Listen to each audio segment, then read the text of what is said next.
Hello students, welcome to Agmic Academy. I am your teacher for this lecture. In this lecture, we are going to discuss CBSE mock test class 10th mathematics and we are going to discuss the basic paper. Alright? तो सबसे पहले instructions देखते हैं क्या given है, क्या क्या आपको चॉइसेस दी होंगी, कितने सेक्शंस होंगे, कौन सा सेक्शन कितने मार्क्स का है and then will discuss the paper. तो I hope you have done the paper. जिसके जो भी डाउट्स हैं किसी भी क्वेश्चन में you can go through it. Alright, and try to ensure कि वो मिस्टेक्स आपकी अगले पेपर में दोबारा रिपीट ना हो. तो स्टार्ट करते हैं डिस्कशन को मॉक टेस्ट की. But before we do that, don't forget to subscribe to our channel so that you get all the notifications on the upcoming video lectures and you can avail full benefits of it. So first of all, as I said, we are going to see the instructions that are given in the paper, जो कि पढ़नी बहुत जरूरी है. तो सबसे पहली instruction आपको ये दी है कि this question paper consists of 14 questions, all right, divided into 3 sections A, B and C. Section A जो है हमारा, it comprises of 6 questions of 2 marks each. तो सेक्शन ए में there are 6 questions of 2 marks each.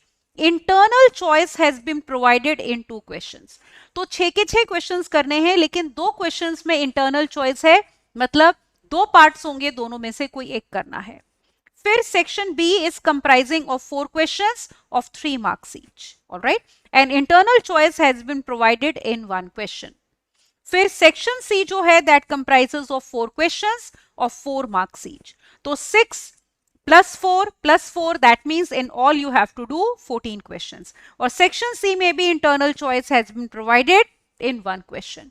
और जो section सी है, it contains 2 case study based questions. तो इसमें 2 आपके केस स्टडी के ऊपर बेस्ड क्वेश्चंस होंगे.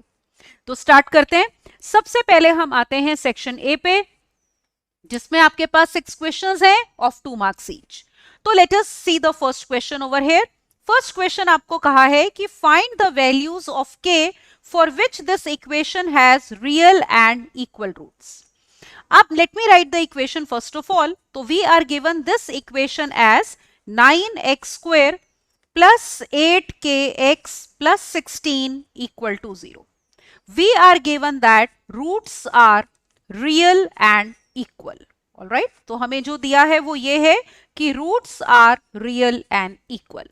अब देखो क्या कंडीशन होती है. You know that if you have this quadratic equation, standard quadratic equation, x square plus b x plus c equal to 0, तो अगर उसमें रूट्स रियल और इक्वल होते हैं तो discriminant is equal to 0.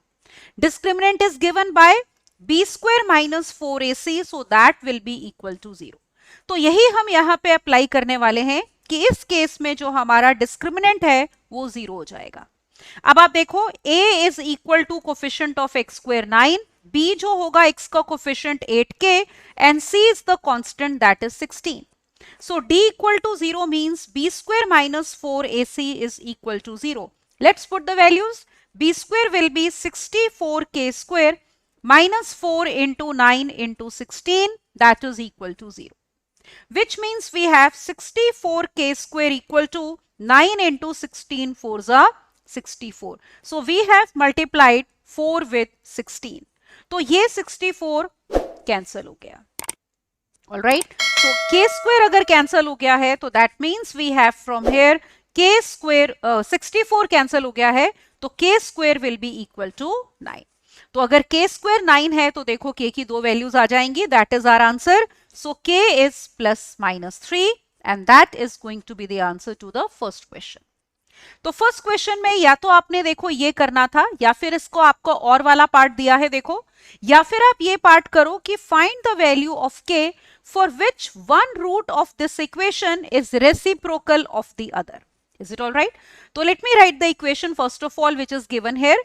Equation is 5x square plus 13x and plus k is equal to 0. Suppose इस equation के roots हैं अल्फा और बीटा. अब आपको दिया है one root is reciprocal of the other, तो एक तरह से बीटा हो गया 1 अपॉन अल्फा. तो देखो यहाँ पे प्रोडक्ट ऑफ रूट्स क्या हो जाएगा अगर रूट्स रेसिप्रोकल हैं. So product of roots will be equal to alpha into beta, that is alpha into 1 upon alpha which is 1. अब हमारे पास स्टैंडर्ड रिजल्ट क्या है देखो. अगर आपके पास क्वाड्रेटिक इक्वेशन होती है ax square plus bx plus c equal to 0, तो product of roots alpha beta is given by c upon a, isn't it? We know this result. तो अब हम एक काम करते हैं, ये जो रूट्स हैं इनका product alpha beta is c upon a. In place of c we have k, in place of a we have 5. तो it is k upon 5. तो प्रोडक्ट ऑफ रूट्स 1 आया था. This implies 1 is equal to k upon 5. तो that gives you your answer that k will be equal to 5. तो k की value इस case में 5 आएगी. Alright? तो या तो आपने वो करना है या ये करना है, दोनों में से कोई एक पार्ट करना है. तो internal choice is given in question number 1. Now let's see the next one. Now look at question number 2. You are given 3 cubes whose edges are 3, 4 and 5 centimeters are melted to form a single cube. Find the edge of the new cube. अब देखो जो 3 cubes हैं वो हम लेते हैं. मान लो first cube जो है उसकी एज है आपकी x1, that is 3 centimetres. Second cube की edge we can take edge x2 to be equal to 4 centimetres. और जो थर्ड क्यूब है उसकी एज हम ले सकते हैं x3 विच इज 5 सेंटीमीटर्स. तो उन तीनों को मेल्ट करके हमने एक न्यू क्यूब बनाया है. तो जो वॉल्यूम होगा तीनों क्यूब्स का that will be equal to the volume of a single cube. तो let me write now here volume of 3 cubes. तो आपको पता है अगर क्यूब की एज x1 है तो वॉल्यूम होगा x1 cube plus x2 cube and plus we will have x3 का क्यूब. तो that means it is 3 cube plus 4 cube plus 5 cube. तो that means 27 plus we have 4 का क्यूब 64 प्लस 125. This on adding will give you 216 centimetre cube. अब अगर हम ये लेते हैं वॉल्यूम ऑफ न्यू क्यूब, ठीक है, वो हमें लेना है v, तो वो यही होगा ना. It will be equal to 216 centimetre cube, क्योंकि उन्हीं तीनों क्यूब्स को मेल्ट करके आपने नया क्यूब बनाया है. और मान लो न्यू क्यूब की जो साइड है that is equal to x centimetres. तो its volume will be given by x cube. This implies we have x cube equal to 216 which is equal to 6 cube. So comparing we get x is equal to 6 centimeters. Is it all right? तो यही हमने निकालना था. देखो आपको पूछा था edge of the new cube, तो that is coming out to be 6 centimeters. So this is going to be the answer. तो 3 छोटे क्यूब्स मेल्ट करके we have formed a single cube. तो तीनों का वॉल्यूम ऐड करो that will be equal to volume of the one new bigger cube. Now let's see question number 3. Third question देखते हैं कैसे करना है इसमें. Alright, now question number 3 here is find the median of the following distribution. You are given weekly wages in rupees 60 to 70, 70 to 80 and so on till 110 to 120 and then we are given number of days. तो हमें क्या निकालना है? Median निकालना है. अब देखो let us form the table. तो अगर हम टेबल बनाएंगे तो it would be somewhat like this. ठीक है, इसमें फिल करते हैं. We need 3 columns, class intervals, frequency and cumulative frequency. Class intervals देखो आपको क्या गिवन है इसमें. We are given class intervals as 60 to 70, then 70 to 80, 80 to 90, 90 to 100, then we have 100 to 110 and then 110 to 120. ये हो गया. अब इसमें हम लिखते हैं frequencies that is 5, 15, 20, 30, 20 and then 8. अब बनाएंगे हम कॉलम क्यूमुलेटिव फ्रीक्वेंसी का जिसमें पिछली फ्रीक्वेंसीज ऐड होंगी. तो 5, 15 plus 5 is 20, 20 plus 20 is 40, 40 plus 30 will be 70, 70 plus 20 will be 90 और 90 प्लस 8 विल बी 98. तो देखो ये हमारा टेबल बन गया. तो इसमें जो सम ऑफ फ्रीक्वेंसीज आया है capital N that is equal to 98 मतलब सिग्मा fi. तो सबसे पहले हम n by 2 निकालते हैं मतलब 98 by 2 which is equal to 49. Now let us write the median class. All right. So now we are going to write here median class. ये देखो तो ये n by 2 आ गया. अब हम लिखने वाले हैं मीडियन क्लास. अब मीडियन क्लास वो होती है जिसमें आपकी ये n by 2th ऑब्जर्वेशन लाई करती है. अब उसी के लिए देखो हमने कॉलम बनाया है क्यूमुलेटिव फ्रीक्वेंसी का, ध्यान से देखना। जैसे 1 से लेकर फर्स्ट से फिफ्थ पोजीशन तक आपके पास, हमारे पास क्या है, वो वर्कर्स हैं, ये देखो, जिनकी डेली वेजेस, वीकली वेजेस दिया है, जिनकी वीकली वेजेस आर ₹60 to 70। तो इंक्रीजिंग ऑर्डर में वीकली वेजेस हैं। तो हमें देखना है 49th पोजीशन पे जो वर्कर है उसकी वीकली वेजेस किस क्लास इंटरवल में है। 5 खत्म हो गया, तो 16 से लेकर 20th पोजीशन तक आपके पास वो वर्कर्स हैं whose daily wages are between 70 to 80। Then 21st से लेकर 40th तक आपके पास वो वर्कर्स हैं जिनकी वेजेस 80 to 90 हैं। तो 41st से लेकर 70th पोजीशन तक वो वर्कर्स खड़े हैं 30, जिनकी वेजेस यहां पे हैं। अब 49 इसी में लाई कर रहा है, दैट मींस ये हो गई हमारी median class. This is the median class. तो अब हम मीडियन निकालते हैं। तो let us write the formula once we have the median class. ये देखो, तो now we have median n is equal to, क्या फॉर्मूला होता है, तो मीडियन क्लास हमारी आई है 90 से लेकर 100। So the formula is given by L plus n by 2 minus C divided by F और मल्टीप्लाइड बाय H। सिंबल्स की मीनिंग देखो, L is the lower limit of median class जो कि है 90, प्लस n बाय 2 फ्रीक्वेंसी जो total थी उसका half which is 49। अब देखो C क्या होता है, it is cumulative frequency of class just before median class. तो आप यहां पे ऑब्जर्व करो, इससे पिछली क्लास की cumulative frequency is how much, 40। तो यहां पे हम लिखेंगे 40। फिर नीचे F है, that is frequency of median class जो कि कितनी है, 30।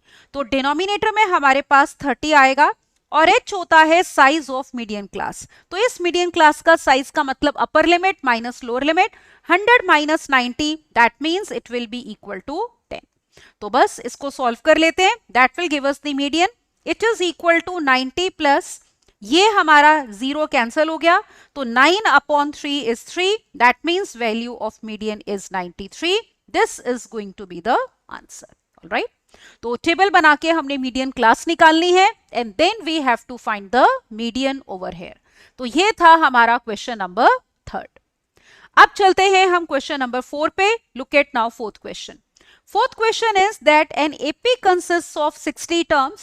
If the first and last terms are 7 and 125 respectively, we have to find the 32nd term. अब देखो इस क्वेश्चन में हम बात कर रहे हैं किसकी, AP की। आपको कहा है AP में एज्यूम कर लो पहले एक तो, suppose the first term is equal to A and suppose common difference is equal to D. तो नंबर ऑफ टर्म्स आपको 60 दिए, A1 हमने फर्स्ट टर्म जो A है that is given to be 7। Then we are given last term, का मतलब अगर total 60 terms हैं देखो तो लास्ट टर्म कौन सी होगी, 60th term, that is given to be 125, and we have to obtain here 32nd term. अब देखो इसमें जो हम फॉर्मूला यूज करेंगे वो होगा nth term is equal to A plus n minus 1 into D। तो सबसे पहले हम यहां पे लेते हैं A60, तो ये वाला फॉर्मूला हम अप्लाई कर रहे हैं 60th टर्म के लिए। तो it will be A plus 59 times D। 60th term is already given to be 125, this is equal to first term that is 7 and plus we have 59 times D। तो यहां से देखो हम 59 निकाल सकते हैं, इसको इधर ले आओ तो we are getting 118 is equal to 59D, which gives you value of D as 2। अब देखो फर्स्ट टर्म हमारे पास ऑलरेडी है 7, D भी आ चुका है, तो now we are ready to obtain the 32nd term. अब हम निकालते हैं यहाँ पे, तो 32nd term A32, again you will apply this formula for nth term. ये वाला फॉर्मूला फिर से अप्लाई करो। Now we have n as 32, so this is equal to A plus 31D। so first term A is 7, 31 multiplied by 2, so we have 7 plus कितना, this will be 62, add करो तो answer is 69। so this is going to be the answer। तो AP का question था हमारा। alright, तो this was question number 4, answer is 69। now let us look at question number 5। In question number 5, we have to find the mean for the following distribution. We are given the class intervals and the corresponding frequencies. तो first सबसे पहले देखो हम क्या बनाएंगे, यहाँ पे table बनाएंगे. तो table would be something like this. Let us fill the table. सबसे पहले देखो क्लास इंटरवल्स हैं. तो class intervals are given to be 84 to 90, then 90 to 96, then we have 96 to 102, then 102 to 108, and last class interval is 108 to 114. अब corresponding frequencies लिखते हैं. We have 8, 12, 15, 10 and then 5. अब सबसे पहले मीन निकालने के लिए हमें निकालना पड़ेगा xi. xi is the midpoint of each class interval, मतलब lower limit plus upper limit divided by 2. तो 84 plus 90 divided by 2 will give you 87. Similarly, we find midpoint of each class interval. It will be 93. Then we have 99, then 105 and then 111. अब देखो हमें निकालना है ui. उसके लिए हम लेते हैं assumed mean a जो है. तो a assumed mean क्या होता है, देखो assumed mean that is small a. किससे डिनोट करते हैं, स्मॉल a से. That is middle xi. तो आप यहां पे ऑब्जर्व करो मिडल xi कितना है, 99. तो a will be taken as 99. और h होता है साइज ऑफ क्लास इंटरवल, मतलब upper limit minus lower limit. तो इसमें हर क्लास इंटरवल का साइज इज 6 यूनिट्स. जैसे 90 माइनस 84, 96 माइनस 90, तो h विल बी 6. अब देखो हम ये वाला कॉलम फिर करते हैं और ui निकालते हैं. तो सबसे पहले 87 माइनस 99 डिवाइडेड बाय 6 करोगे, it will come out to be -2. Similarly 93 minus 99 upon 6 is -1, then 0, then 1 and then 2, so on. अब हम कॉलम बनाएंगे किसका, fi इंटू ui का. तो ये आपकी देखो फ्रीक्वेंसीज हैं, इनको आपने मल्टीप्लाई करना है इस ui से. तो let us multiply. So we are getting this will be -16, -12, then we have 0, then 10 and then 5 2s are 10. तो हमारे पास ये आ गया. अब देखो एक आपको ये चाहिए सिग्मा fi. ये वाला सम, इस कॉलम का सम हमें चाहिए और एक इस कॉलम का सम चाहिए. सिग्मा fi अगर आप निकालते हो, सारी फ्रीक्वेंसीज ऐड करोगे, this is coming out to be 50. और ये सम करोगे सिग्मा fi ui. ऑलराइट, तो ये देखो नेगेटिव में आएगा, this is coming out to be -8. Now let us apply the formula for mean. अब देखो क्या फॉर्मूला होता है. Mean x bar is given by a plus h into u bar. तो this is equal to a plus h into u bar is sigma fi ui upon sigma fi. Is it all right? ये होगा. अब values put कर दो इसमें and that will give you the mean. अब assumed mean a is 99, h हमारा 6 है, sigma fi ui is -8 and this is how much, 50. Is it okay? तो ये हो जाएगा 99 minus 48 by 50 means 24 by 25. Is it okay? तो ये आप सॉल्व करोगे तो it will be approximately 98.04. That will be the mean. Is it all right? तो ये हमारा आंसर हो गया. तो you have to make the table and then find the mean over here. तो ये था हमारा question number 5. Let us now move on to question number 6. Sixth question है, find the length of the tangent drawn from a point P whose distance from center O of the circle is 25 centimeters. और आपको ये भी दिया है given that radius of the circle is 7 centimeters. तो पहले figure बनाएंगे. तो देखो यहाँ पे फिगर कैसे बनेगी. Figure would be somewhat like this. तो जैसे ये हमने सर्कल लिया जिसका रेडियस लेना है 7 सेंटीमीटर्स, तो this radius here is 7 centimetres. फिर आपको दिया है लेंथ ऑफ टेंजेंट बतानी है from a point P whose distance from centre is 25. तो ये ज्वाइन करते हैं P को किससे, हम O से. तो ये जो डिस्टेंस है that is given to be 25 centimetres. Length of tangent जैसे PA और PB दोनों की लेंथ सेम होगी. मान लो x से डिनोट कर लो तो कोई भी एक हम निकाल सकते हैं. अब यू नो दैट ये रेडियस है OA. Radius is perpendicular to the tangent at the point of contact. So therefore angle OAP is equal to 90 degree. तो let us apply in triangle OAP we apply Pythagoras theorem. Is it all right? तो apply करते हैं. that will give us the value of x, that is length of tangent. तो right angle की opposite वाली side hypotenuse होगी, that is PO. So we have PO square equal to PA square plus OA square. तो that means 25 square is equal to x square plus 7 square. तो that means x square is equal to 625 minus 49 which is equal to 576. तो बस x आ गया हमारा length of tangent. तो x is equal to इसका under root, that is 24 centimetres. So therefore length of tangent PA या PB कुछ भी ले, दोनों की लेंथ्स कितनी आएंगी? 24 centimetres. This is going to be the answer. ठीक है, तो I hope this question is also clear to you. तो ये देखो सेक्शन ए था हमारा, जिसमें हर क्वेश्चन आपका 2 मार्क्स का था. ठीक है, अब इसमें देखो क्वेश्चन नंबर 6 में ही आपको एक चॉइस भी दी हुई है, या तो वो वाला करना है या ये करना है, क्योंकि आपको कहा था सेक्शन ए के 2 क्वेश्चंस में इंटरनल चॉइस है. अब टेंजेंट का आपको या तो वो क्वेश्चन करना है या ये करना है. Let us read this.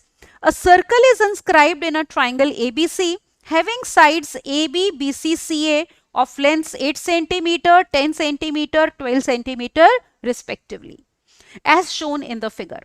You have to find length AD, BE and CF. अब देखो इस क्वेश्चन को कैसे करोगे.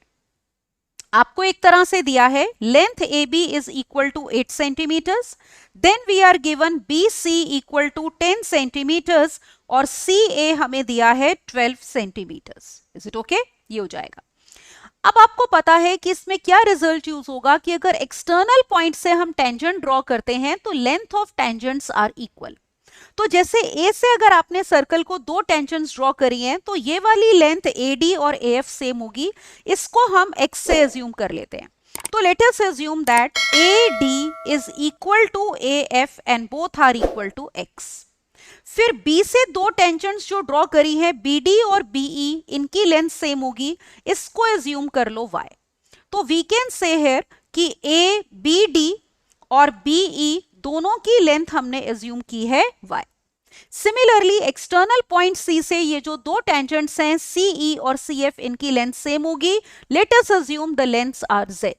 सो we can say that CE is equal to CF and both are equal to z. अब आप नोटिस करो जैसे हमें ये दिया है कि AB is equal to 8 centimetres. You can see AB is AD plus DB मतलब x प्लस वाई. तो x प्लस वाई कितना हो गया? 8 हो गया. फिर हमें BC दिया है 10 सेंटीमीटर्स. फिगर में you can see BC is y plus z, which means we have y plus z is equal to how much? 10. Is it okay? और then CA is equal to 12. You can see CA, यहां पे ये देखो थोड़ा सा मैं नीचे करती हूं, तो ये CA आपको क्लियरली दिख रहा है. This is Z plus x. तो we can say here that Z plus x is equal to how much? 12. तो अब आपको क्या क्या चाहिए? देखो AD चाहिए मतलब x की वैल्यू निकालनी है. फिर हमें चाहिए BE मतलब y की वैल्यू निकालनी है. फिर आपको चाहिए CF मतलब Z चाहिए. तो we need values of x, y and z. अब क्या करना है उसके लिए? इन तीनों इक्वेशंस को ऐड कर लो. If you add we are getting 2x plus 2y plus 2z, 2 common लो, 2 times x plus y plus z. This is coming out to be how much? 30. This means x plus y plus z is equal to how much? 50.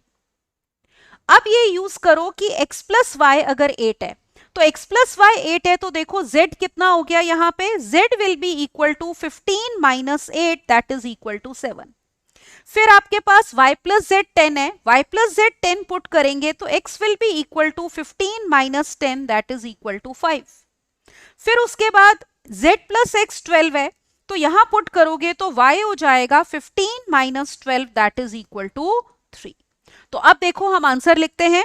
पहले हमें AD चाहिए था which is equal to x that is equal to 5 centimeters. Then we required BE जो कि y है which is equal to 3 centimeters. And lastly we need to obtain CF जो कि z था which is equal to 7 centimeters. तो ये हमारे पास answers आ गए. तो answers are 5, 3 and 7 centimeters. I hope this question is clear to you now. तो external point से जो हम टेंजेंट्स ड्रॉ करते हैं उनकी लेंथ्स इक्वल होती हैं. तो यही हमने इस क्वेश्चन में यूज किया है। ऑलराइट, तो ये सेक्शन हमारा ए हो गया। 6 क्वेश्चन 2 मार्क्स के, और हर क्वेश्चन मतलब कि हर क्वेश्चन आपने करना है, और 2 क्वेश्चंस में आपको इंटरनल चॉइस दी थी। अब सेक्शन बी पे आते हैं, जिसमें आपके पास 4 क्वेश्चंस हैं, चारों करने हैं। एक क्वेश्चन में आपको इंटरनल चॉइस मिलेगी and each question is of 3 marks. तो देखो question number 7। Question number 7 is the sum of first 17 terms of an AP आपको निकालना है, जिसमें 4th और 9th टर्म्स आपको दी हुई हैं रिस्पेक्टिवली। तो let us start the question. तो we are talking about AP. हम किसकी बात कर रहे हैं? देखो एपी की बात कर रहे हैं, जिसमें हमारे पास एज्यूम कर लेते हैं, suppose we have first term is equal to a, और कॉमन डिफरेंस मान लो कितना है? डी। तो आपको दिया है एक तो 4th टर्म दैट इज -15, और फिर दी है 9th टर्म दैट इज -30। अब आप यूज करोगे फॉर्मूला nth टर्म का एपी में, जो कि होता है a plus n minus 1 into D. This formula we are going to use. तो अगर ये फॉर्मूला यूज करते हैं तो देखो a4 will be a plus 3d which is equal to -15।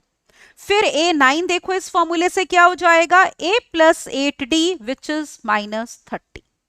तो यहां पे let us call this as 1, this as 2, तो लेट अस डू 2 माइनस 1।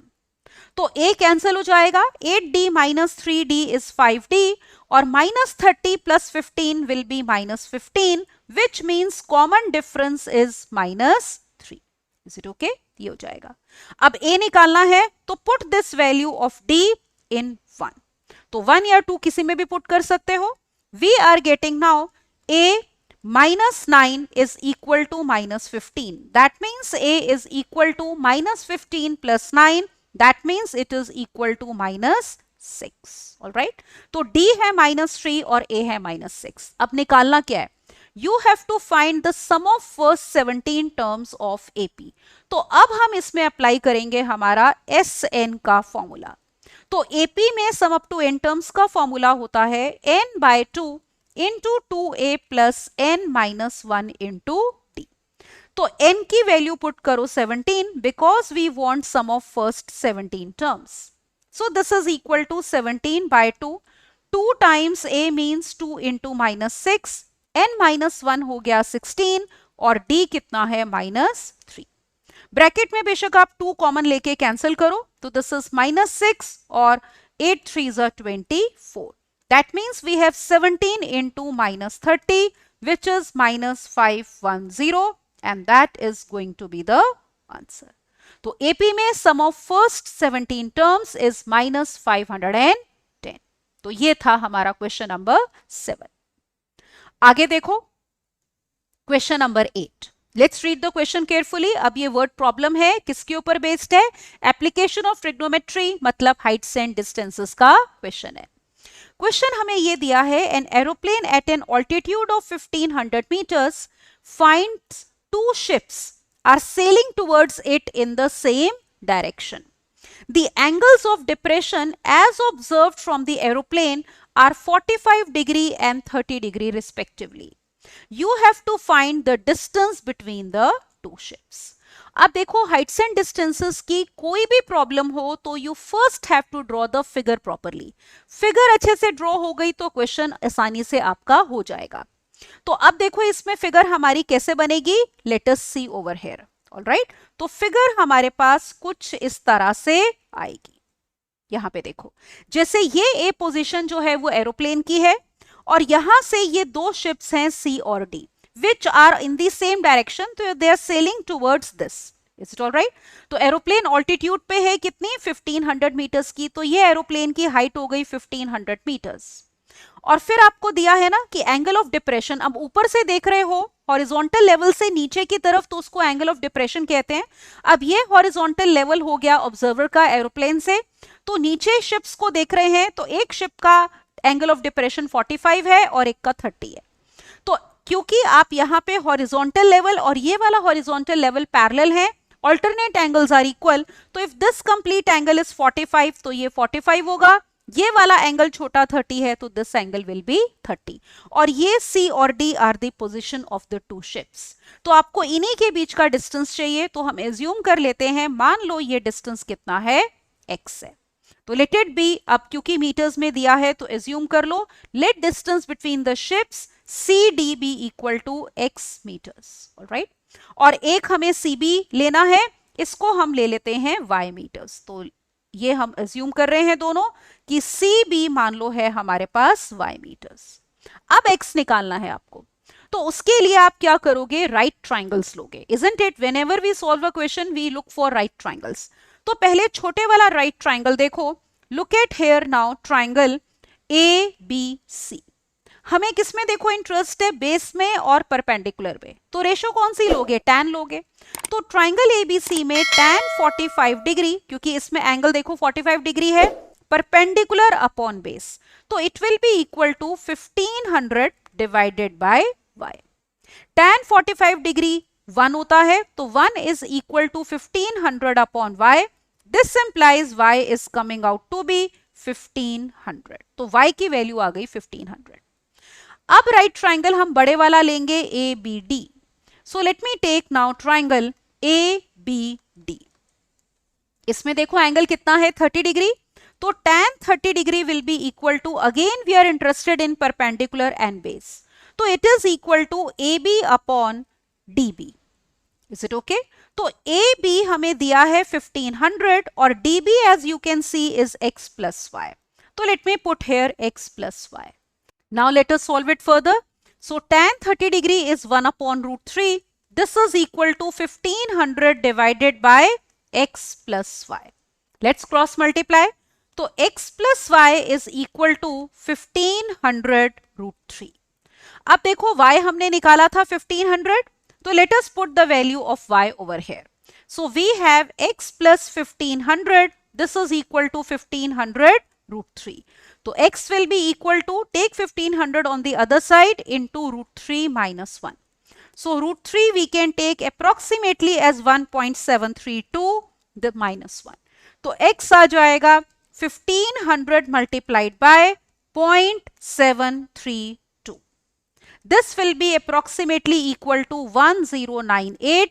तो इतने मीटर्स हो गए। तो x की वैल्यू पहले लिख लेते हैं, चलो। So therefore CD, distance between the ships. तो therefore distance between ships, that is CD, will be equal to 1098 meters. क्योंकि आपको देखो एरोप्लेन की हाइट मीटर्स में दी थी, तो distance between ships will also be in meters. तो ये हमारा क्वेश्चन था, क्वेश्चन नंबर कौन सा,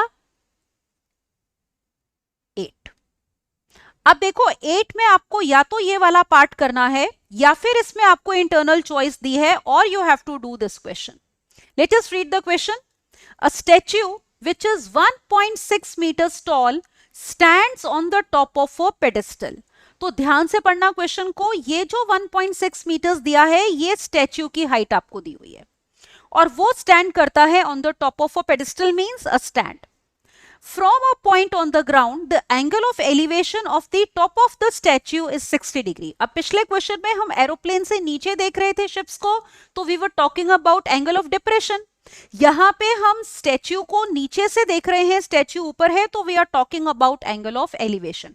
तो हॉरिजॉन्टल लेवल ऑफ आइज से अगर आप कोई चीज ऊपर देखना चाहते हो, तो जितनी आइज आपका एंगल टर्न करती हैं, you know that is angle of elevation. तो वो दिया है 60 degree, and from the same point angle of elevation, ये है टॉप ऑफ स्टैच्यू का एंगल ऑफ एलिवेशन 60 डिग्री, और टॉप ऑफ पेडेस्टल का एंगल ऑफ एलिवेशन है 45 डिग्री। आपको बतानी है height of the pedestal. Again heights and distances का क्वेश्चन है, we first need to draw the figure. Alright, तो देखो फिगर हमारी कैसे बनेगी, देखते हैं। तो यहां पे देखो figure would be something like this. ये हमारी फिगर हो गई।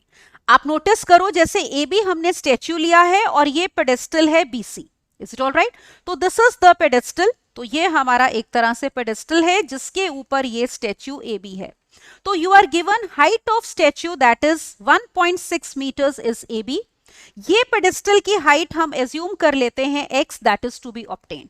तो यहां पे लिख लेते हैं let BC be equal to x metres. All right, then you are given कि ये पॉइंट अगर ग्राउंड पे है तो यहां से अगर आप टॉप ऑफ स्टेच्यू को देखते हो तो एंगल ऑफ एलिवेशन 60 है, तो this complete angle is 60 degree. और सेम पॉइंट से अगर हम टॉप ऑफ पेडिस्टल को देख रहे हैं तो फिर एंगल ऑफ एलिवेशन 45 डिग्री है। तो हमें यह भी एज्यूम करना पड़ेगा, सी डी को एज्यूम कर लो सपोज y मीटर्स, तो ये हमने y ले लिया। Again we are looking for right triangles, तो पहले ये वाला ट्राइंगल देखते हैं। Let us talk about this triangle BCD। इसमें देखो एंगल कितना है 45 डिग्री, तो हमें इंटरेस्ट है परपेंडिकुलर और बेस में, तो we have tan 45 degree is equal to perpendicular which is x and base is y। We know the value of tan 45 degree कितनी होती है, 1 होती है, तो इसका मतलब 1 is equal to x upon y, that means y is equal to x। Alright, अब बड़े वाला ट्राइंगल लेते हैं, कौन सा, triangle ACD। Now we take this triangle ACD। इसमें आपका बड़ा एंगल कितना है, 60 degree. Again we are interested in perpendicular and base, so we will be taking ratio tan, so tan 60 degree. Perpendicular is AC and base is CD।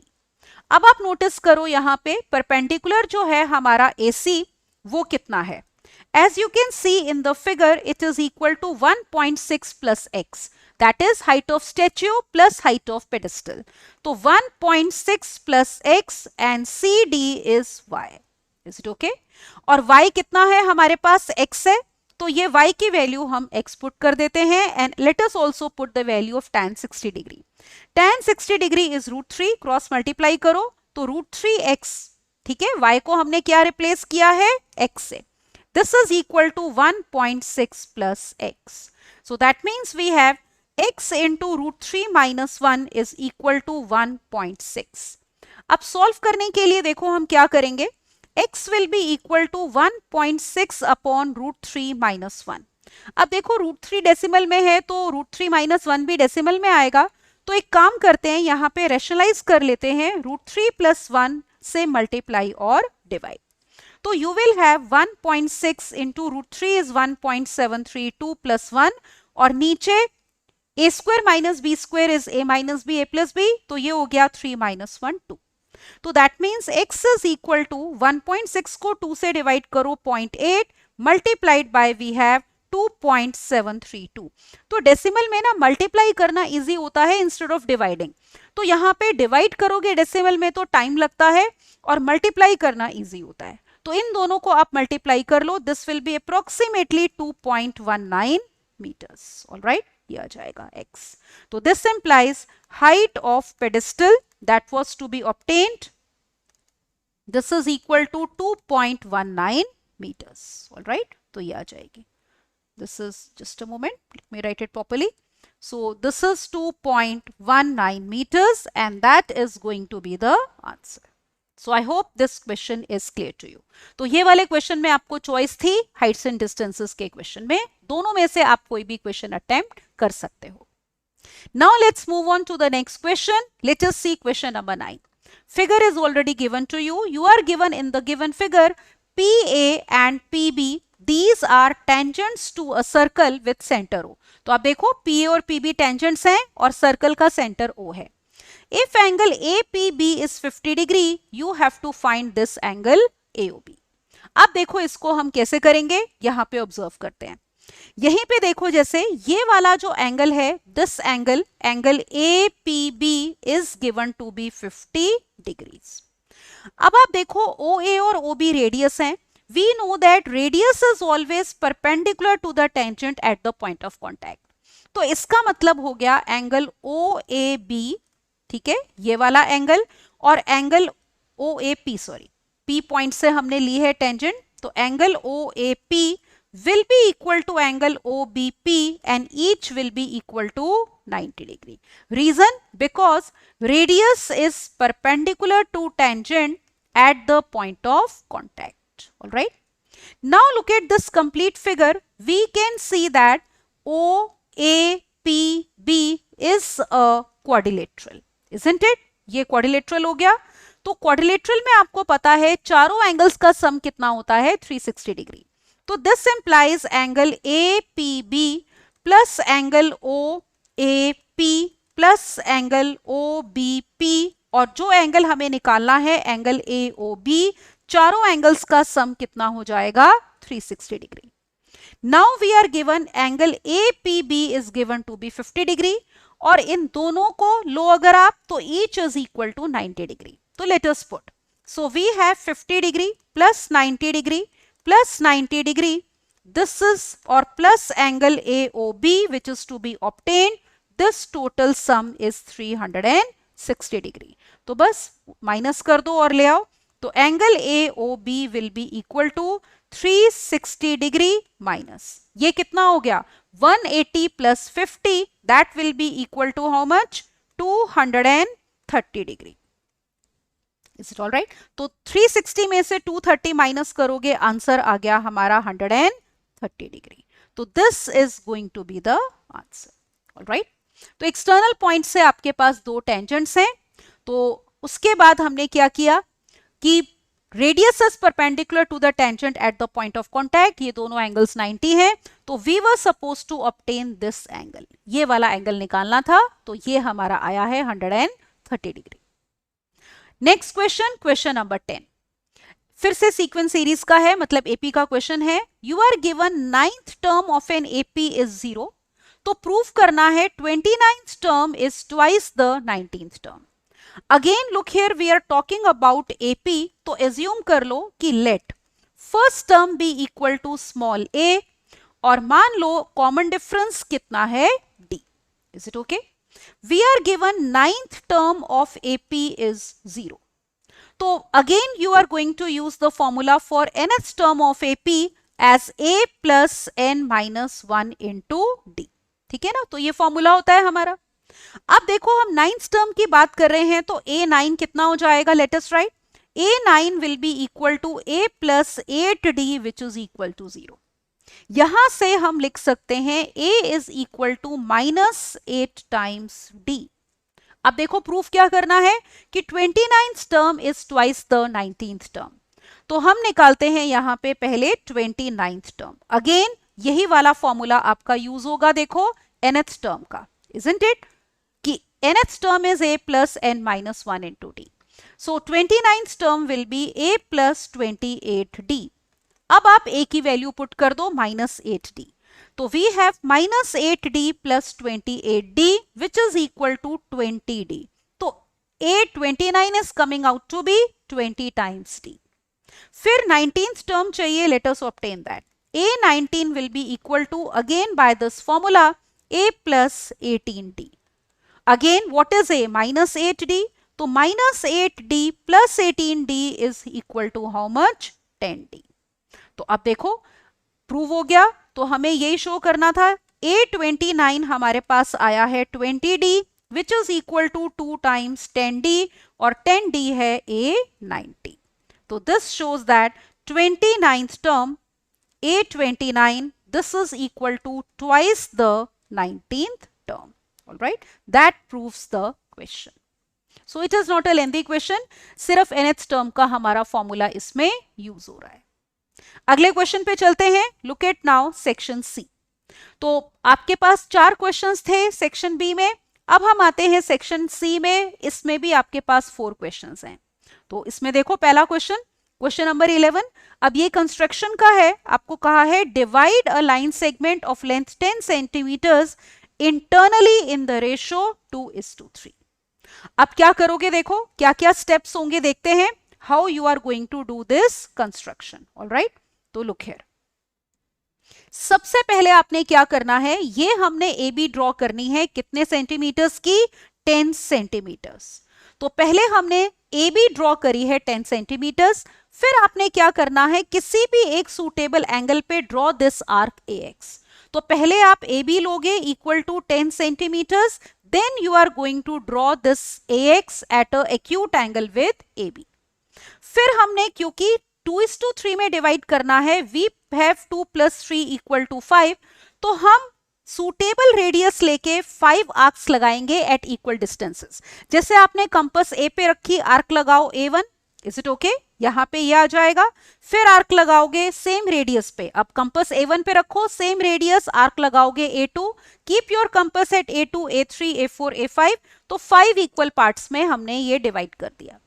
उसके बाद आपने क्या करना है, जैसे यहाँ पे इसके बाद हम कहेंगे draw arcs at A1, A2, A3, A4, A5 such that AA1 is equal to AA2 is equal to is equal to A1 A2 equal to A2 A3, this is A3 A4 and this is equal to A4 A5.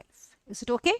फिर जो last वाला point है A5 उसको join करना है अपने B से, तो join A5B. Is it all right? Now let us see the next step.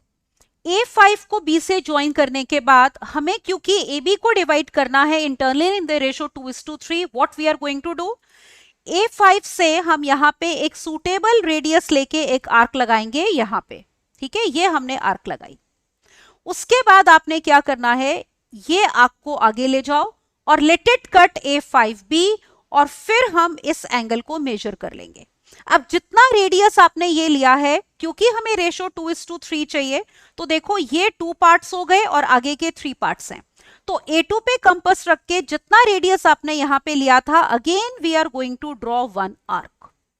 अब यहां पे कंपास रख के ये एंगल मेजर करो और जितना रेडियस आपका कंपास में है, now keep the compass here and measure the same radius और इस पे आर्क लगाओगे।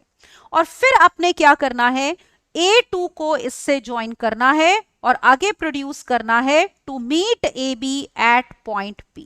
Is it all right? तो ये P पॉइंट है जो डिवाइड कर रहा है AB को इन द रेशो 2:3. वाई? क्यों हम कह रहे हैं कि P वो पॉइंट है? रीजन बीइंग, आप नोटिस करो यहां पे कि A2 is 2. अगर हम रेशो लेते हैं A2 A5, तो आप देखो यहां पे दिस इज 2 यूनिट्स, ये यहां पे 3 यूनिट्स है, तो दिस रेशो इज 2:3. और ये जो हमारे दो ट्राइंगल्स हैं, these are congruent. Look here, sorry, similar. Triangle A2P is similar to triangle A5B. Is it all right? तो corresponding sides will be proportional. तो अगर हम ये लेते हैं A2 upon A2 A5, all right, तो this will be proportional to AP upon कितना, PB. Is it all right? तो A2P ये वाला ट्राइंगल A5B के सिमिलर है, तो if triangles are similar, corresponding sides are proportional. तो ये हमने प्रोपोर्शनल ले लिया, तो क्योंकि इसकी रेशो 2:3 थी, तो this is also in the ratio 2:3. तो that is how you are going to divide AB internally in the ratio 2:3. Okay, अब हम आगे चलते हैं. लुक एट नाउ इसका और वाला पार्ट. अब या तो आपने ये क्वेश्चन करना है या फिर ये क्वेश्चन नंबर 11 करना है, क्योंकि सेक्शन सी में भी एक क्वेश्चन में आपको दी गई है इंटरनल चॉइस. अब ये भी क्वेश्चन कंस्ट्रक्शन का ही है. Draw a pair of tangents to a circle of radius 6 centimeter from a point 10 centimeter away from its center. Also find the length of the tangent. तो एक सर्कल है जिसका रेडियस है 6 सेंटीमीटर्स.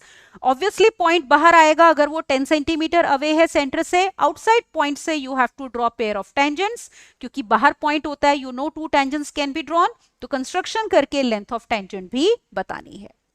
अब हम देखो सबसे पहले क्या करेंगे, यहाँ पे we are going to draw a circle. Alright, पहले में हमने ये सर्कल लिया जिसका रेडियस है आपका 6 सेंटीमीटर्स. तो यहां पे लिख भी देते हैं, draw circle of radius 6 centimetres. Alright, पहले हमारे पास ये स्टेप हो जाएगा. फिर हमने ये पॉइंट P लेना है, तो take P such that distance OP is equal to 10 centimetres. अब इस पॉइंट P से हमें सर्कल को 2 टेंजेंट्स ड्रॉ करनी है, तो आप क्या करोगे, ज्वाइन करोगे OP को, और then we are going to bisect OP. Is it all right? फिर आपने क्या करना है, बाइसेक्ट करना है OP को, तो एट पॉइंट Q. मान लो यहां पे Q पे बाइसेक्ट हो रहा है, तो बाइसेक्ट करते कैसे हैं आपको पता है, जैसे ये पॉइंट आपका O है, all right, this point is P. यहां पे कंपास रख के आर्क लगाओगे, इधर लगाओगे, सेम रेडियस से P से लगाओगे, दोनों को ज्वाइन करो, तो ये हमारा बाइसेक्ट हो गया और ये हमारे पास पॉइंट आ गया Q. उसके बाद देखो क्या करना है टेंजेंट्स ड्रॉ करने के लिए। लुक हियर, आगे स्टेप्स क्या होगा जब आपने इतना कर लिया। Now you are going to do, let me give you the steps. अब आपके पास एक बारी पॉइंट Q आ गया तो आपने क्या करना है, draw a circle. Now we are going to draw a circle with centre Q and radius QP या OQ कह लो। Draw a circle with centre at Q and radius OQ। All right, तो रेडियस क्या लोगे, OQ। तो ये हमने circle draw किया है। Is it okay? ये ओरिजिनल सर्कल था हमारा और ये डॉटेड से अब ये न्यू सर्कल हमारा ड्रॉ हो गया with centre eight point Q और रेडियस OQ कह लो या QP, मतलब Q इस सर्कल का सेंटर हो गया।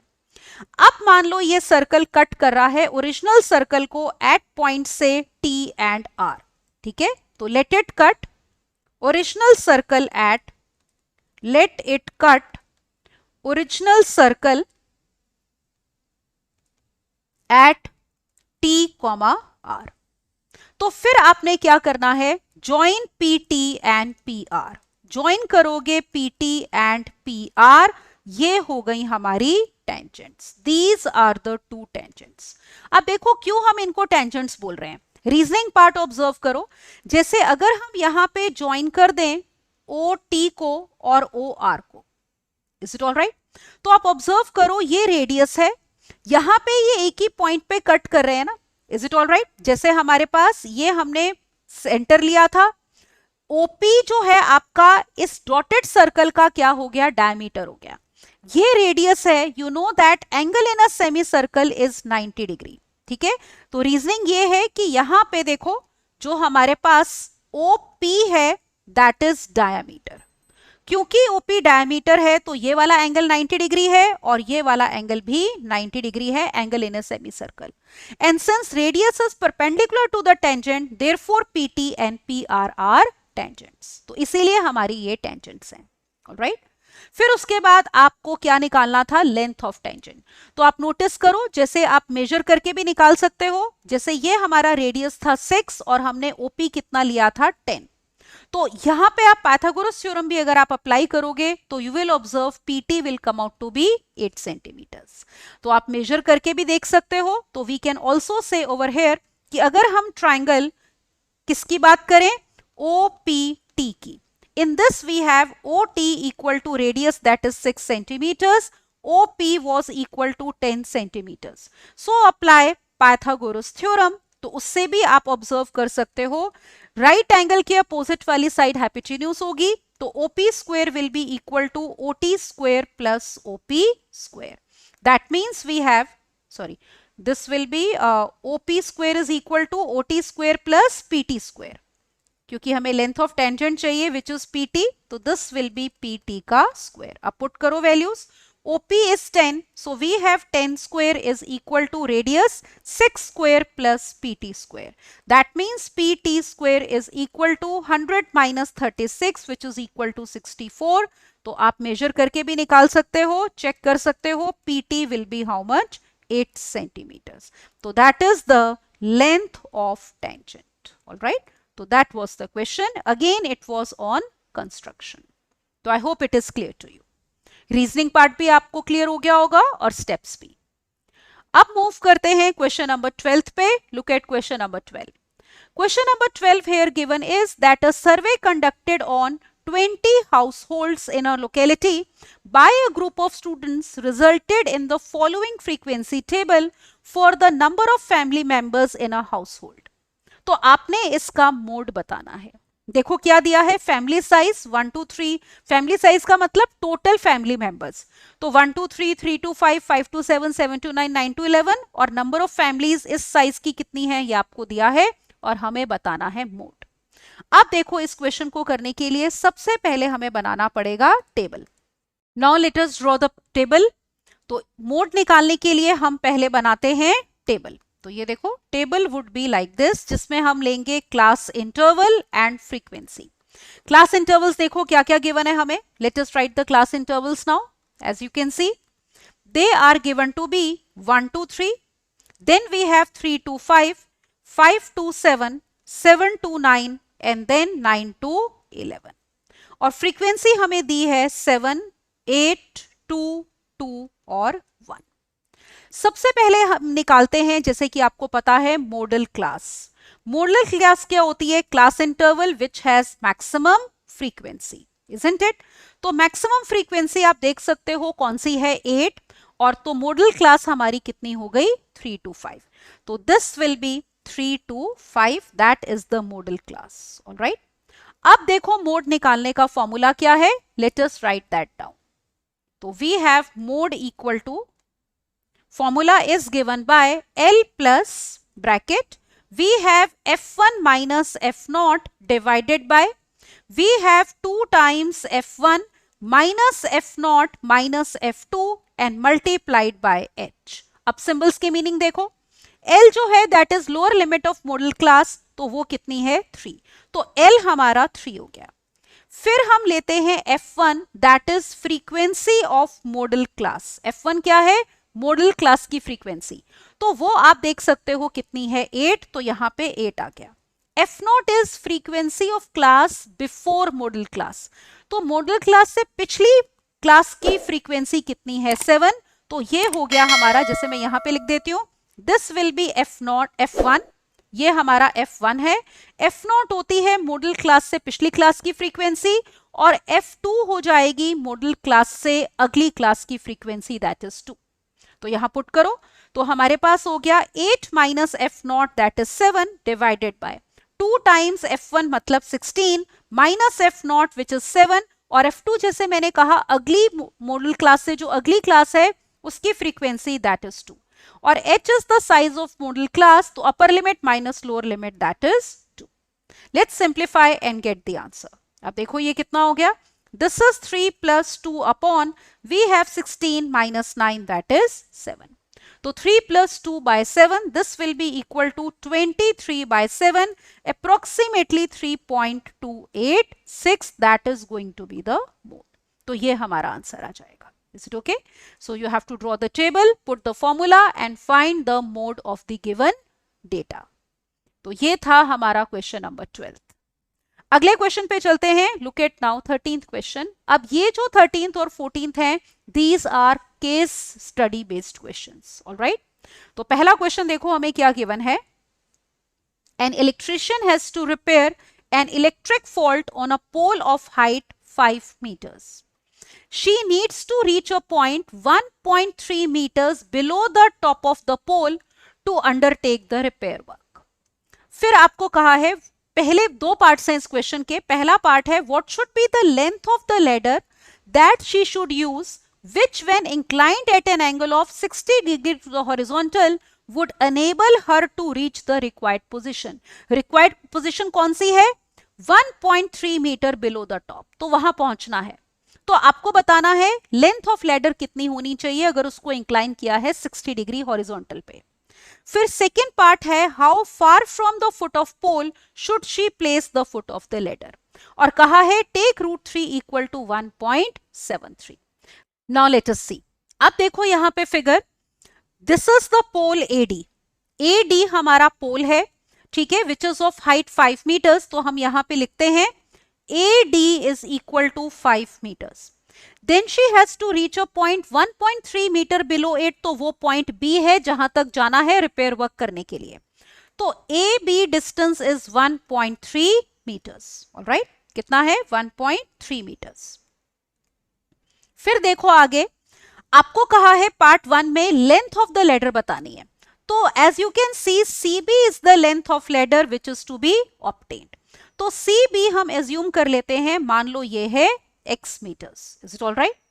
तो ये आपने निकालना है। और सेकेंड पार्ट में हमें फुट ऑफ पोल निकालना है कि कितनी दूरी पे लेडर होनी चाहिए फ्रॉम फुट ऑफ पोल, मतलब DC, that will obtain later on. तो पहले हम बात किसकी कर रहे हैं, BC की। अब देखो आपको जो एंगल थीटा है, you are given that ladder is inclined at an angle 60 degree, तो थीटा यहां पे हो गया हमारा 60 डिग्री। पार्ट 1 की बात करें तो we want to obtain length of ladder x, क्या होगा। तो look at this right angle triangle BDC, इस ट्राइंगल को हम कंसिडर करेंगे। अब उसके लिए आपको BD चाहिए। As you can see from the figure BD will be AD minus BD, isn't it? AD total कितना है 5 minus 1.3, that means it is equal to 3.7 metres. अब देखो ये है हमारा परपेंडिकुलर, अगर हम एंगल ये ले रहे हैं और ये हाइपोटेन्यूज है, तो परपेंडिकुलर और हाइपोटेन्यूज में रिलेशन किस में होता है, साइन में होता है। तो इस ट्राइंगल में, ट्राइंगल कौन सा है, देखो ये ट्राइंगल BDC। तो in triangle BDC we are going to take sine 60 degree. Sine is perpendicular which is BD upon hypotenuse which will be how much, BC। तो वैल्यूज पुट करो और x निकालेंगे। अब देखो यहां पे sine 60 degree is √3/2, BD is 3.7 और BC है हमारा x। तो यहां से क्रॉस मल्टीप्लाई करोगे तो √3x is equal to 2 into 3.7, which means x will be equal to 2 into 3.7 divided by √3। और आपको कहा है टेक √3 एज 1.73। अब देखो डिवाइड करना मुश्किल होता है डेसिमल में, मल्टीप्लाई करना इजी होता है, तो हम एक काम कर सकते हैं, यहां पे रैशनलाइज कर सकते हैं। तो this is equal to now 2/3 into 3.7 into √3, हमारे पास ये आ गया।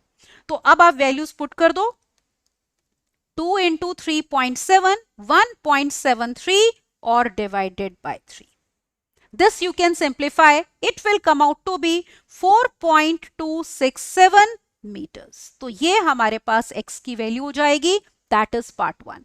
तो therefore length of ladder will be equal to this. All right, 4.267 meters. अब आते हैं इस क्वेश्चन के सेकेंड पार्ट पे। सेकेंड पार्ट में देखो आपको क्या पूछा गया है, you have to find how far from the foot of pole, ये foot of pole है D, मतलब पोल का base, should she place the foot of ladder, C is the foot of ladder, so you have to find DC. अब देखो same triangle हम consider करेंगे और अब की बारी tan लेंगे, क्योंकि we are interested in perpendicular and base. Perpendicular था 3.7, बेस हमें निकालना है, तो let us assume DC as y। तो यहां पे अज्यूम कर लो पार्ट 2 के लिए। तो for part 2 we assume let DC be equal to y meters. All right, तो हम ट्राइंगल वही लेंगे BCD और अब की बारी लोगे tan 60 degree. tan 60 degree will be perpendicular upon base, so in the figure you can see it is BD upon DC. So let me write over here BD upon DC. tan 60 degree की value कितनी होती है, √3। BD हमारा आया था 3.7 और DC हमने assume किया है y। तो let us obtain y from here. अब देखो y will be equal to 3.7 divided by √3। Again √3 1.73 है, तो डिवाइड डेसिमल में करना मुश्किल होता है, मल्टीप्लाई करना इजी होता है, तो आप इसको रैशनलाइज कर सकते हो। तो ये हो गया 3.7 multiplied by √3 which is to be taken as 1.73 और √3 इंटू √3 इज 3। तो this you can solve, this will give you approximately 2.14 meters. All right, so that means distance between foot of pole and foot of ladder is 2.14 meters. तो ये हमारा question था जिसके ये दो parts थे जो हमने किए हैं। तो I hope they are clear to you. अब हम चलते हैं हमारे लास्ट क्वेश्चन पे, क्वेश्चन नंबर 14। देखो क्या लिखा है, we are given Ria's house has an overhead tank in the shape of a cylinder. तो आप यहां पे फिगर में देखो, जैसे ऊपर ये टैंक बना हुआ है in the shape of cylinder. This is filled by pumping water from a sump. Sump क्या होता है, देखो अंडरग्राउंड टैंक, ये आप देख रहे हो, this is the underground tank. और ये जैसे हमारा पंप लगा है, इससे वाटर पंप होके ऊपर हमारे सिलिंड्रिकल टैंक में जाता है। तो आपको संप की डायमेंशंस दी हैं 350 centimeter into 90 into 88 centimeters. Is it all right? तो एक काम करते हैं, जैसे इसका वॉल्यूम हम V1 ले लेते हैं, तो let V1 be equal to volume of sump which is in the shape of cuboid. All right, तो this volume V1 is given to be, ये देखो वॉल्यूम होता है length into breadth into height, तो आपको डायमेंशंस दी हैं, length is how much 350 centimeters. All right, यहां पे लिख देते हैं। फिर ब्रेड्थ आपको दी है 90 सेंटीमीटर्स और height is given to be 88 centimeters. तो वॉल्यूम हो गया 350 इंटू 90 इंटू 88 सेंटीमीटर क्यूब। ये है हमारा V1 मतलब वॉल्यूम ऑफ सम्प।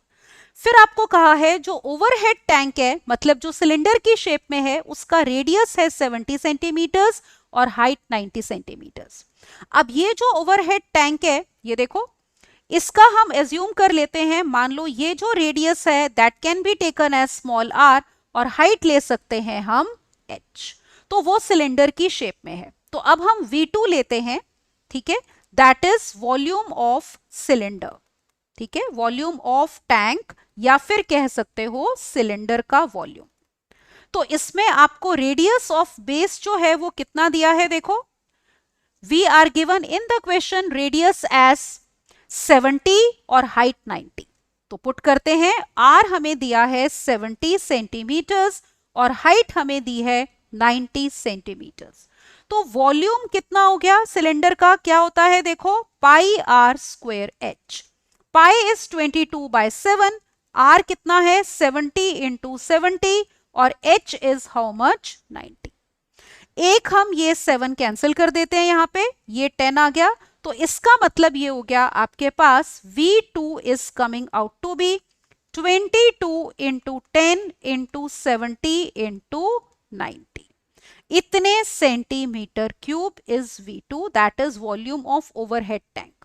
तो देखो यहाँ पे फिगर में हमने जो बेस वाला सम्प था उसका वॉल्यूम हमने लिया है यहाँ पे V2 V1 और इसका वॉल्यूम हमने लिया है V2। अब निकालना क्या है, पहला पार्ट है the height of water left आपको चाहिए in the sump after the overhead tank has been completely filled with water from the sump which had been full. क्या मतलब हुआ, नीचे वाला सम्प अगर फुल था, आपने पानी ऊपर टैंक में चढ़ा दिया और टैंक को पूरा फिल कर दिया, तो नीचे कितना पानी बचा ये आपने बताना है। तो उसके लिए पहले हम उसकी हाइट बतानी है, तो पहले बचे हुए पानी का वॉल्यूम चाहिए होगा। जैसे आप नोटिस करो, मान लो अब इतना पानी बचा है, तो इसकी हाइट के लिए पहले ये वॉल्यूम निकालोगे ना। ये वॉल्यूम क्या होगा, volume of sump minus volume of cylinder. तो देखो यहां पे वॉल्यूम लेफ्ट इन सम्प, तो हम निकालते हैं volume of water left in sump, this will be equal to V1 minus कितना V2। Is it all right, let us put the values. अब देखो इसमें हम पुट करते हैं वैल्यूज। V1 है 350 into 90 into 88 minus we have, ये चाहे इकट्ठा मल्टीप्लाई कर लो, 220 इंटू 70 इंटू कितना 90। अब देखो इसको सॉल्व करने के लिए ना जो कॉमन है वो कॉमन ले लो, इजीली सॉल्व हो जाएगा। एक तो देखो ये 350 को आप क्या लिख सकते हो, 70 into 5। All right, this 350 can be written as 70 into 5। Notice करो क्या क्या कॉमन है, एक तो 70 कॉमन है आप देख सकते हो, फिर आप देख रहे हो एक 90 कॉमन है हमारे पास, और फिर एक ये 88 मतलब आप ये ले सकते हो 22 कॉमन है। तो let us take these terms common. So we can write it as, ये 70 कॉमन लिया, फिर हमने 90 कॉमन लिया है और 22 कॉमन ले लिया। यहां पे बचा 5 इंटू 4, 5 4 ज़ा 20 और माइनस हमने यहां पे लिया है 10, ये 10 बचेगा। तो ये हो गया आपका 70 into 90 into 220 centimetre cube. This को V से डिनोट कर लो, that is volume of water left in the sump. अब आप नोटिस करो सम्प में जो पानी बचा हुआ है उसकी हाइट अगर हम एज्यूम कर ले, मान लो h डैश। ऑलराइट, तो ये देखो ये जो पानी बचा है इसकी हाइट h डैश एज्यूम कर लेते हैं जो आपको निकालनी है। ये जो पानी बचा है ये भी क्यूबॉइड की शेप में है क्योंकि वो क्यूबॉइडल टैंक के अंदर है। तो लेंथ और ब्रेड्थ तो वही है ना जो ये वाली थी, देखो length and breadth will be the same और हाइट h डैश है, तो ये पानी का वॉल्यूम होगा LB इंटू h डैश। तो पुट करो, तो हमारे पास ये जो है this is L into B into h dash, this is 70 into 90 into 220। Length आपको दी थी कितनी, ये इसको पहले चलो ऐसे ही लिख लेते हैं, 70 into 90 into 220 divided by length into breadth. तो अब वैल्यूज पुट कर दो, 70 into 90 into 220. Length was how much 350 और ब्रेड्थ कितनी थी 90. तो अब देखो क्या क्या कैंसिल हो रहा है यहाँ पे. ये 0 कैंसिल हो गया, 7 5 35, 90 हमारा पूरा कैंसिल हो गया. 5 से कैंसिल करो इसको, we have 5 4 20, 5 4 20. That means h dash is equal to 44 centimeters. All right. That is height of water left in sump. All right. जो हमें निकालना था. पहला पार्ट क्वेश्चन का हमारा ये था.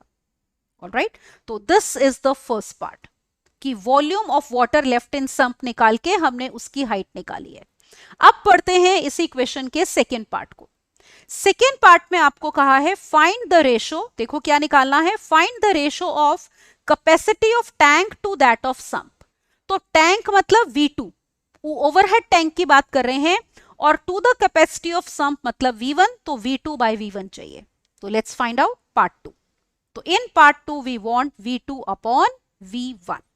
तो यहां पे लिखते हैं पार्ट 2 V2 अपॉन V1. तो हमारे पास दोनों की वैल्यूज हैं, पुट कर देते हैं. V2 है देखो 220 इंटू 70 इंटू 90. तो let me right 220 into 70 into 90. और V1 कितना था देखो 350 इंटू, इट वॉज 350, ये देखो इंटू 90 इंटू 88. ऑलराइट, ये हो जाएगा. अब फिर से कैंसिलेशन करते हैं. यहां पे नोटिस करो, ये 22 से करो, 22 10 22 4 एक ये 0 कैंसिल हो गया. यहां पे 7 5 35, 5 2 10. Is it okay?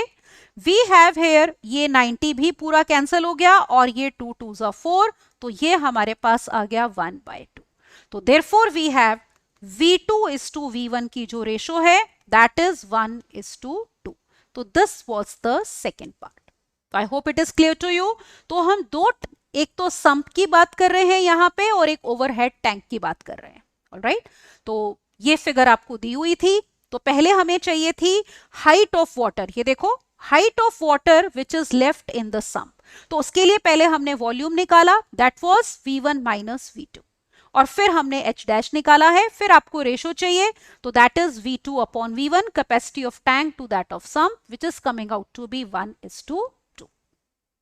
तो ये था आपका question number 14, case study based. Alright, तो in this lecture now you have seen we have discussed CBSE mock test class 10th term 2 और बेसिक पेपर हमने डिस्कस किया है. तो आई होप जो भी आपके डाउट्स थे इस पेपर में वो क्लियर हो गए, और आपको ये भी पता चल गया होगा कि किसी क्वेश्चन को हमें रिप्रेजेंट कैसे करना है. क्योंकि देखो टर्म 1 आपकी ऑब्जेक्टिव थी, फर्क नहीं पड़ रहा था कि आप कैसे क्वेश्चन लिख रहे हो. टर्म 2 में सब्जेक्टिव पेपर है, तो it's important that you draw the figures properly, write the steps properly, and also write the units if involved. All right, so everything has to be proper. कुछ भी अगर miss होता है तो you may lose marks for it. So please practice as many mock tests as you can, क्योंकि उसी से आपको पता चलेगा कि आप टाइम मैनेजमेंट कर पा रहे हो या नहीं, और कहाँ पे आपके वीक पॉइंट्स हैं, किन किन चैप्टर में, जिनको आपको रिवाइज करना है, या फिर कोई फॉर्मूला जो आपको याद नहीं है जिसको दोबारा याद करना है. राइट, तो keep practicing and keep enjoying the benefit of our courses, and don't forget to subscribe to our channel. Thank you and bye-bye.